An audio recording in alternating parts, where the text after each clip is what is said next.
Hey, what's up, y'all? Sean here from Revolutionary Fitness. Got a question this week from Marcos. So the question is, can you overtrain? Is overtraining a thing? Um, there's a common question, one that we get a lot. People always asking, like, what's too much? How often can I work out? Or also, on the other end, what's too little? It's all relative for sure. But I want to talk about some considerations when it comes to overtraining.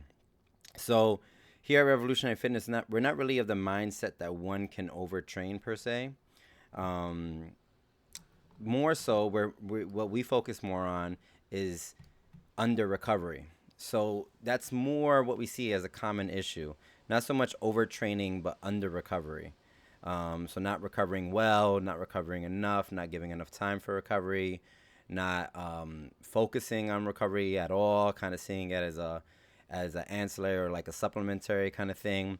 But for us, when you think about training and physical fitness and working out and all the exercising that you're doing, these are stressors that you're putting on your body. And so the way we need to think about our overall health is we need to bring in stressors. We need to bring in positive stressors. Of course, there's some negative stressors in our world that are unavoidable at times, or we try our best to manage. But these stressors that we're bringing into our lives consciously in the form of exercise and fitness, we have to first have that mindset that is a stressor. And when we're thinking about our training, we want to have an equal amount of stressors to recovery time or recovery efforts. So instead of thinking of recovery as just something that you do, like, a light stretch at the end of your workout, maybe doing some foam rolling at the beginning of your workout or something like that, while all that is good, is it enough to balance out the scales of stressor to recovery? Um, and for many of us, it's not. And that's where we see the biggest hurdle. Because in terms of overtraining, humans, we really have evolved to move and to move often. And to, when we're in our waking hours during the day, being active is what we've kind of evolved to be able to do, like many other animals in the animal kingdom. And so, historically, we've moved a lot. We've moved for hours throughout the day. We've moved many distances. We've covered a lot of terrain, whether it was for, just eating, just trying to find food, or traveling from one place to another. Now, in the past 100 years or so, there's been a little bit of shift in terms of how humans move and how we get about, and technology definitely has been playing a role in that. Um, and there has been less of a focus on physical fitness. So we're kind of going through a process, physically at least, of kind of de-evolution. We're kind of reversing some of the evolutionary gains we've made as a species by being so inactive and not moving as much, relying more on technology. The average American is sitting around 5 to 6 hours a day, and that's just not what humans were intended to do. And that's not to say that sitting and relaxing is not important, because it is important to relax, but the ways that we sit and the positions that we find ourselves in, and kind of being in these fixed positions, is really not what nature intended, if you want to phrase it that way. So overtraining can happen now, in the sense that if I'm not moving at all, and then I start moving and I go a little bit too intense too quickly, then I could hurt myself. But really, our bodies are intended to move. So if you progressively adapt your body to be able to move a lot and move regularly, then you should be able to do that, as long as you're balancing out with recovery. Like, for instance, there's some people who run 100 miles a week. They go for every day. They're cranking out, 10 to 20 miles, and they're normal. Their body has adapted to that high level of movement. Professional athletes are, working out twice a day, doing practices for their sport, and their body has adapted to it. But they are definitely conscious that recovery is essential, because then you start feeling the wear and tear of all that physical practice if you're not balancing it out with recovery. So what is recovery? Like, how do you recover?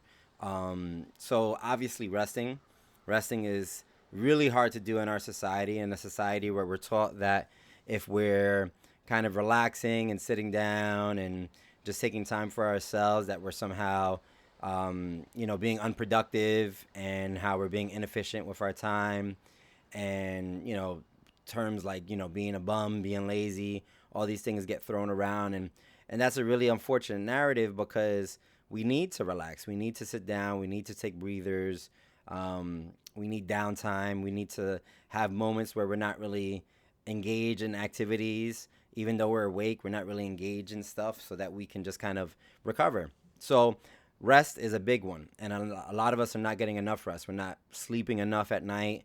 Many people have just conditioned their bodies to be able to survive on, like 4 to 6 hours of sleep every night, and it's just not what the human body needs.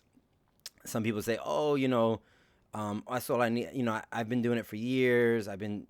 Yeah, you've been surviving, but you're not thriving, and you're not recovering well. So adding stressors into that kind of situation. So say you are that kind of person who only gets 4 to 6 hours of sleep, and now you start working out more regularly, and you start increasing, the stressors that you're doing in your workout. You're going more intense.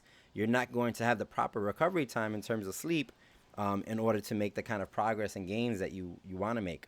Will you be able to do it and continue to live and function? Yes, of course, but it's not going to be the most efficient.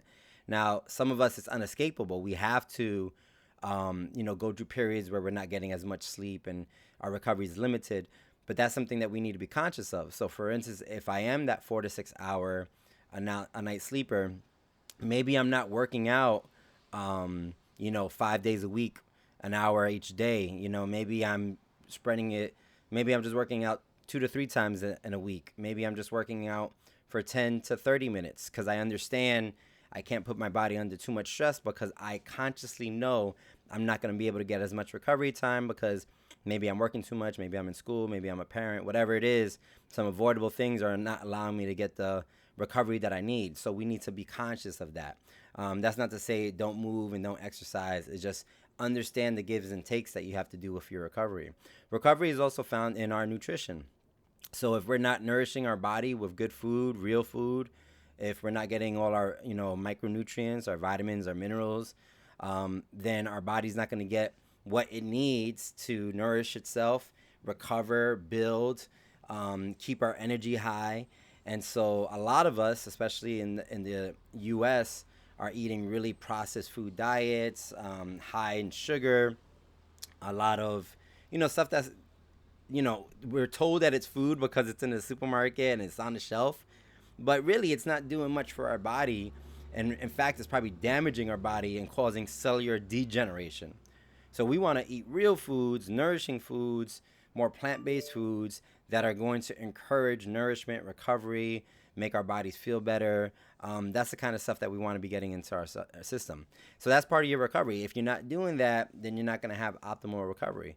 Also, things like hydration, making sure that we're getting in, whatever, 100 ounces of water, 80 ounces of water, 120 ounces of water, whatever it is. Make sure that you're not in states of chronic dehydration, which many of us are. So water intake, eating good real foods, getting all your vitamins and minerals, supplementation if you need to. So if you know that your diet is not giving you all the vitamins and minerals that you need, supplementing it, taking some multivitamins, taking whatever kind of supplements that you talk to a professional about and they give you some recommendations. Take all that stuff in, help with your recovery. Especially be mindful too. The supplementation becomes really important depending on what stage of life you're in. So there's different stages of life and different phases. Maybe you're a person who's pregnant or pre and postnatal. There's different things that you need to be doing for your body. Maybe you're younger and you need to get some more vitamins and minerals. You're older. You need to be conscious of all that kind of stuff. It helps with your recovery. So, of course, rest, like we said in the first place, then getting in your good foods and your supplements and all that good stuff. And then doing practices, movement practices that are going to encourage recovery. So things like yoga, things like, mobility work, foam rolling, myofascial release, getting massages, acupuncture, all these kind of Reiki, all these kind of things, these holistic practices that are going to encourage recovery in your body, bring down joint inflammation, help your muscles restore, get blood flow moving. So if you think about, all right, how do I plan out my workout week? Maybe you're working out 3 or 4 days a week, more intense, traditional kind of weight training, resistance training, calisthenics, all that kind of stuff, martial arts, whatever you do. You're doing your 3 to 4 sessions a week. Then you want to balance it out and maybe do 2 to 3 recovery kind of workouts. So maybe it's a light cardiovascular workout. Maybe you're just going for a brisk walk, a light jog. Maybe you're doing some light rowing on a rowing machine, coupling it with some yoga, some mobility work, some meditation work, bringing all this stuff together. So you could theoretically be getting in a session every day, but creating that balance. High stressors, low stressors, resistance training, recovery time, all that good stuff. And it's just a better approach where you're going to feel the most benefit. A lot of people sometimes think, oh, when I do recovery work, like for instance, yoga or stretching or mobility, I'm like wasting my time. Time is money. Time is important and vital. I have to optimize my time.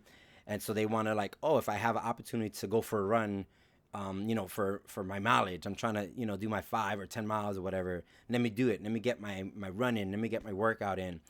And we need to kind of scale it back a little bit and make sure that we're getting the recovery in.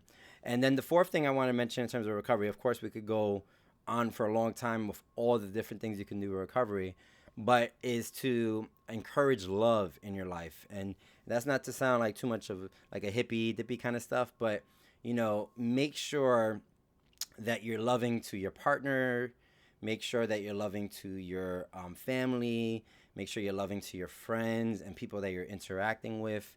It's very easy. I'm a New Yorker, so it's very easy to get caught up in like a lot of negativity and just be like, mad at people and just like complaining about this and complaining about that. And, justifiably, there's a lot of stuff that's wrong in our society. And there's a lot of people that do bad things in our society that we can get agitated about.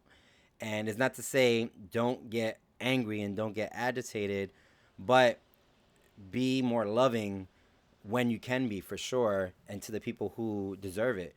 So if you're interacting with somebody, say it's just a friend that you're running into in the street, spend 30 seconds with them, embrace them, laugh with them.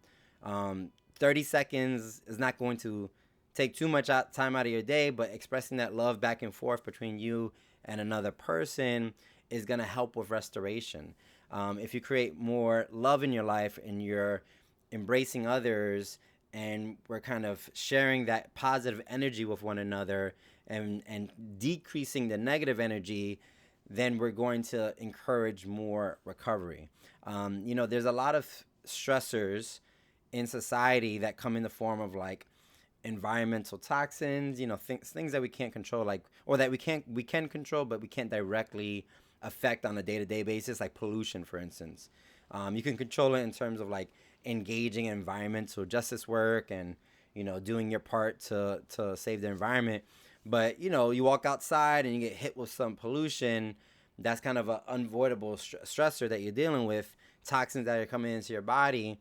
And so you want to do things, create positive vibes, positive energy to kind of create a resistance to those toxins. Because if you have negative energy and your vibration is very low, then when this stuff comes at you, it's going to have a deeper effect on you. You're going to get sick more often. You're going to feel kind of nasty. Just like walking out and dealing with all these toxins is going to spill over into other areas of your life. So again, those are just 4 things to think about in terms of recovery: getting more sleep, eating well, nourishing your body, um, doing movement practices and different techniques that are going to aid in recovery, and then be more loving and try to increase your vibration. So that's all going to increase your recovery and allow you to train harder, to train more often, to push your body to the limits. And again, it's not about overtraining, it's about under recovering. Keep your recovery high, keep encouraging recovery kind of practices, and you can train really hard and you can go really hard. While I'm recording this video, it's January of 2020. We just entered into the new year. So a lot of people are going to be increasing their movement practices and trying to create new, eating habits and all this kind of stuff. And all that is great. And these are things to consider as you are formulating your plan of attack on how to take on the new year. Coupling that recovery with your training so that you don't have to worry about injury. You don't have to worry about feeling negative towards your exercise practice because your energy is low and you have nagging pains and all that kind of stuff. You just feel really energized and ready to do the work that you want to do. So hopefully that's helpful. Hit us with any questions that you have. You can comment down below in the YouTube video. If you're seeing this on any other forum, you can head over to our YouTube channel and make any kind of comments and questions that you have. And if you want to submit any future questions for future vlogs, you can, submit it through all of our social media channels. So you can check us out, on Instagram, on Facebook at RevFit Academy, or you can check us, our New York City affiliate, RevFit NYC, RevFit NYC, and that's on Instagram, Facebook, and all these other channels. So you can hit us with questions anywhere, and we'll, take them and tackle them when we get the chance, all right? So I hope that's helpful. Let's keep moving together in 2020. Talk to y'all soon. Peace.